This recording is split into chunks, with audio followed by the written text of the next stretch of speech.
అందరికీ నమస్కారం. తెలుగు వాయిస్ ఛానల్కి స్వాగతం. ఈనాటి మన కథ విముక్తి.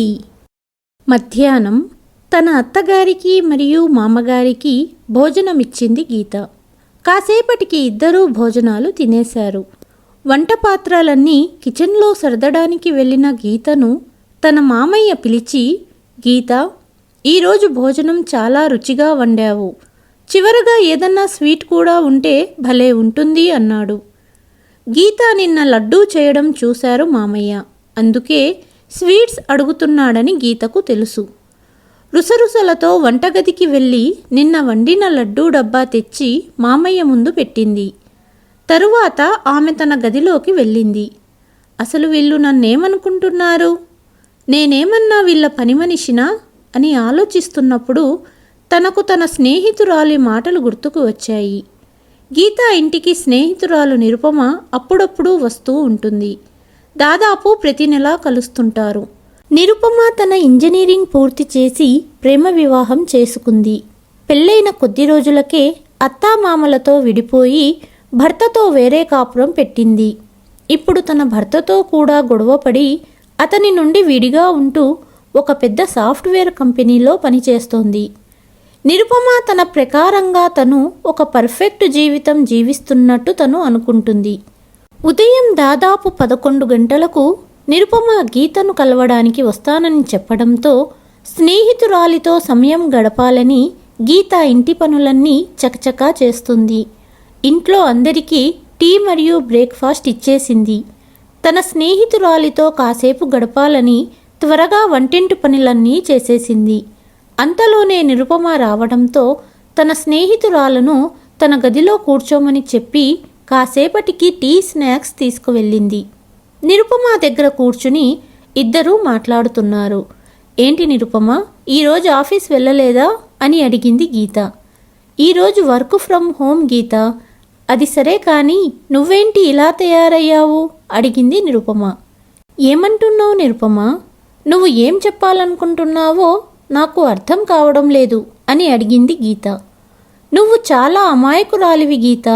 ఒక స్టేటస్ ఉన్న కుటుంబం నుండి వచ్చావు. బాగా చదువుకున్నావు. నీ అత్తగారి ఇంట్లో పని మనిషిలా పని చేయాల్సిన అవసరం ఏంటి నీకు? అరే నిరుపమ, ఏం మాట్లాడుతున్నావు? శశాంక్ నన్ను చాలా బాగా చూసుకుంటాడు. అత్తయ్య మామయ్య కూడా నన్ను చాలా బాగా చూసుకుంటారు. నన్ను ఈ ఇంటి మహాలక్ష్మి అంటారు వాళ్ళిద్దరూను. వీళ్ళందరూ నన్ను ఇంత బాగా చూసుకుంటారు కాబట్టే వీళ్లకు నేను ఇన్ని సేవలు చేస్తాను. అయినా అత్తయ్య మామయ్యలకు సేవ చేయడం కోడలిగా నా బాధ్యత కూడా. అందుకే చేస్తున్నాను అన్నది గీత. ఆ మాటలన్నీ నీతో ఇంట్లో పనులు చేయించుకోవడానికే. నీకు ఎందుకు అర్థం కావటం లేదు? నీకేమో వీళ్ళు నీకు చాలా గౌరవం ఇస్తున్నట్టు, నిన్నేదో నెత్తి మీద పెట్టుకొని చూస్తున్నట్లు ఫీల్ అవుతున్నావు. అసలు విషయం, నిన్ను ఈ ఇంట్లో పని మనిషిలా చూస్తున్నారు. ఎప్పుడైనా నీ గురించి ఆలోచించావా? ఉదయం నిద్ర మేల్కొన్నప్పటి నుంచి టిఫిన్లని, భోజనాలని వీళ్లకు చేస్తూనే ఉంటావు. నీకంటూ ఒక జీవితం ఉందా లేదా? ఇప్పటికైనా ఇక్కడి నుండి బయటపడు. లేదనుకో నీకు ఎప్పటికీ ఈ పనుల నుండి విముక్తి దొరకదు. మీ ఇంట్లో వాళ్లకు చూపించు నువ్వు వీళ్లకు పని మనిషివి కాదు అని. ఈ తరం చదువుకున్న అమ్మాయివని. ఒక్కసారి బయటి ప్రపంచాన్ని చూడు గీత. ఎప్పుడూ ఈ డ్రెస్సులు చీరలు కాకుండా కొత్త డిజైనర్ బట్టలు వేసుకో. స్నేహితులతో కలిసి బయటికెళ్ళు, పార్టీలకెళ్ళు. నన్ను చూడు, అత్తగారింటిని వదిలాక ఎంత స్వతంత్రంగా జీవించగలుగుతున్నానో. నిజం చెప్పాలంటే నన్ను కూడా నా అత్తగారింటి వాళ్ళు ఇంట్లోని పని మనిషిలా ఉంచాలనుకున్నారు. కానీ నేను అందరినీ వదిలేసి నా జీవితాన్ని నేను జీవిస్తున్నాను. అందుకే నీకు చెబుతున్నాను, వీళ్ళ మాయమాటలు నమ్మి నీ జీవితాన్ని పాడు చేసుకోకు. నిరుపమ ఆ మాటలు విన్న తర్వాత గీత కూడా ఆలోచించడం మొదలుపెట్టింది. అది సరే కానీ నిరుపమ, ఈ విషయాలు పట్టుకు కూర్చున్నావేంటి?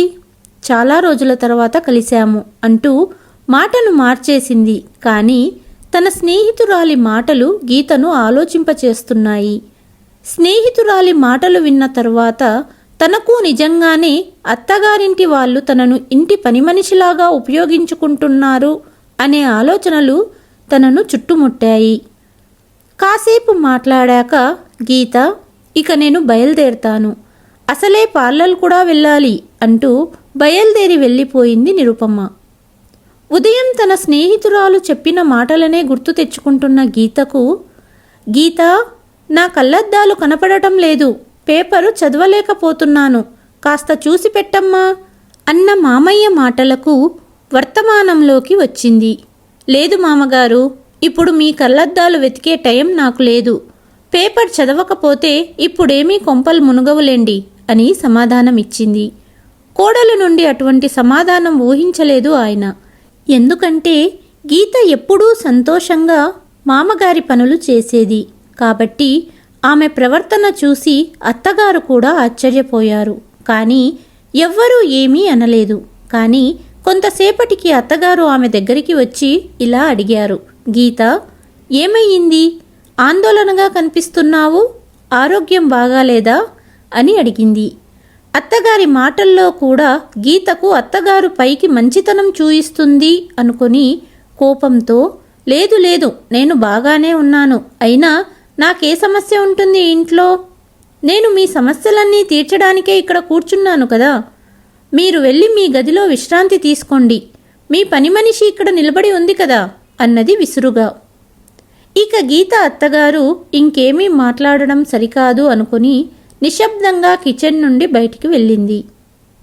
గీత రాత్రికి విడిగా పప్పు మరియు కర్రీ ఏమీ వండలేదు. మధ్యాహ్నం మిగిలిన వంటలన్నీ తెచ్చిపెట్టింది. మధ్యాహ్న వంటలు చూడగానే భర్త శశాంక్ అన్నాడు, గీత, మళ్ళీ అదే మధ్యాహ్నం వంటలా? ఏ, రాత్రికి ఏమీ వండలేదా అని అడిగాడు. వెంటనే గీత కోపంగా, ప్రతిసారి రకరకాల కూరలు వండటం నా వల్ల అవ్వదు, ఇష్టమైతే తినండి, లేకపోతే వదిలేయండి అని చెప్పి తన గదిలోకి వెళ్ళి పడుకుంది. గీత నుంచి ఈ రిప్లై రావడంతో శశాంక్ కూడా ఆశ్చర్యపోయాడు. రోజంతా పనిచేసి అలసిపోయి ఉండొచ్చు అనుకుంటూ గీతని ఎవ్వరూ ఏమీ అనలేదు.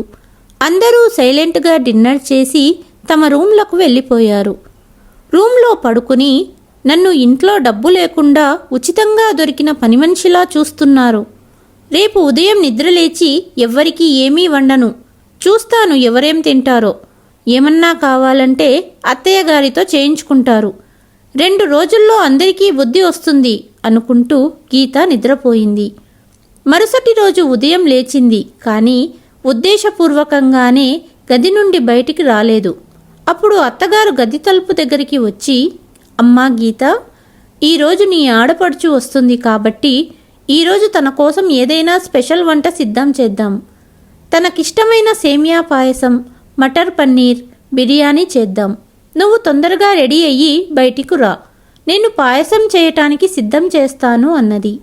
అత్తగారి మాట వింటూనే గీత కోపంగా, నేను మీకు ఉచితంగా దొరికిన పని మనిషిని అనుకున్నారా? రోజంతా అందరి కోసం పనిచేసే పని మనిషినయ్యాను.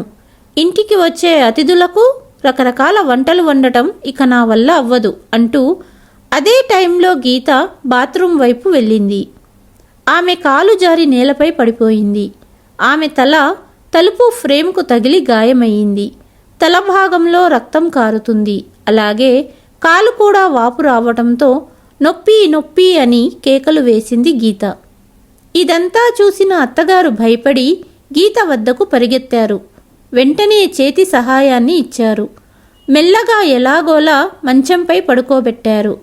అక్కడే ఉన్న చున్నీతో ఆమె రక్తాన్ని ఆపడానికి ప్రయత్నిస్తోంది అత్తగారు. శశాంక్ ఆఫీస్ వెళ్ళడానికి సిద్ధమవుతున్నాడు.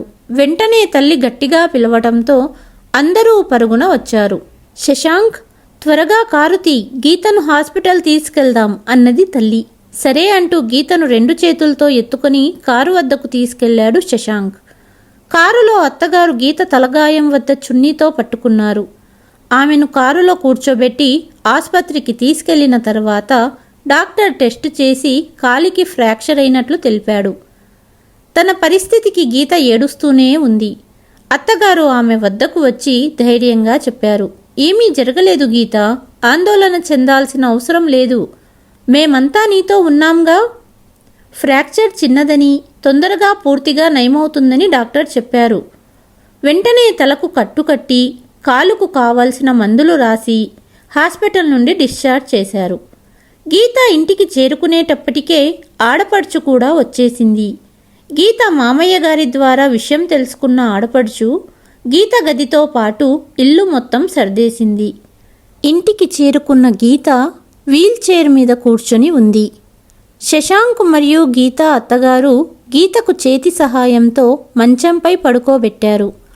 ఆడపడుచు ఉన్నన్ని రోజులు గీత గదినంతటినీ శుభ్రం చేయటం, అలాగే ఇంటిని కూడా శుభ్రం చేసేది. అత్తగారు గీతకు సమయానికి మందులు ఇచ్చేవారు. అలాగే ఇంట్లో వంటంతా అత్తగారే చేసేవారు. మరొక వైపు కోడలి కోసం మామగారు పండ్లు కోసిచ్చేవారు.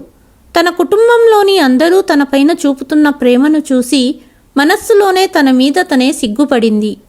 స్నేహితురాలి మాటలు విని ఇన్ని రోజులు వీళ్ళంతా చూపిన నిజమైన ప్రేమను కపట ప్రేమ అనుకున్నాను. నిజంగానే వీళ్ళు నన్ను వాళ్ళింటి మహాలక్ష్మిగా చూస్తున్నారు అనుకుని గది తలుపు వైపు చూసింది. తన భర్త భోజనం ప్లేట్ను తీసుకొని వచ్చి తినిపించాడు. అంతలో అత్తగారు గ్లాస్తో నీళ్లు తెచ్చారు. మామగారు పండు కోసి తీసుకొచ్చారు. అంతలో అత్తగారు, భగవంతుడికి మనస్ఫూర్తిగా కృతజ్ఞతలు తెలుపుకుంటున్నాను. కోడలి నవ్వు చూసేదాకా కాళ్ళు చేతులు ఆడలేదు నాకు అన్నది. అమ్మా గీత, బాగా రెస్ట్ తీసుకో అన్నారు మామగారు. వదినా, నీకేమన్నా తినాలనుంటే నన్ను పిలువు అన్నది ఆడపడుచు. ఇంత మంచి కుటుంబం నుంచి విడిగా వెళ్ళాలనుకున్నానా అంటూ తన ప్రవర్తనకు తనే సిగ్గుపడింది గీత. అంతలోనే స్నేహితురాలు నిరుపమ ఫోన్ చేసింది. హలో నిరుపమ, ఎలా ఉన్నావు? గీత, బాగా జ్వరంగా ఉంది. ఇంట్లో ఎవ్వరూ లేరు. నువ్వెలా ఉన్నావు? అత్తామామల నుండి విముక్తి పొందావా లేదా అన్నది నిరుపమ్మ.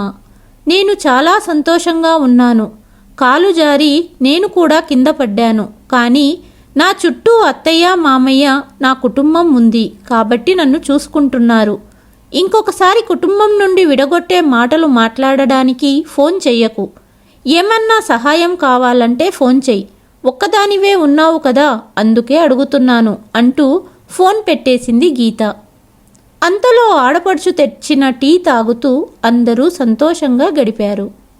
ఈ కథ కనుక మీకు నచ్చితే please like, share and subscribe to Telugu voice. మరుసటి కథతో మళ్ళీ మీ ముందుకు వస్తాను. అంతవరకు సెలవు.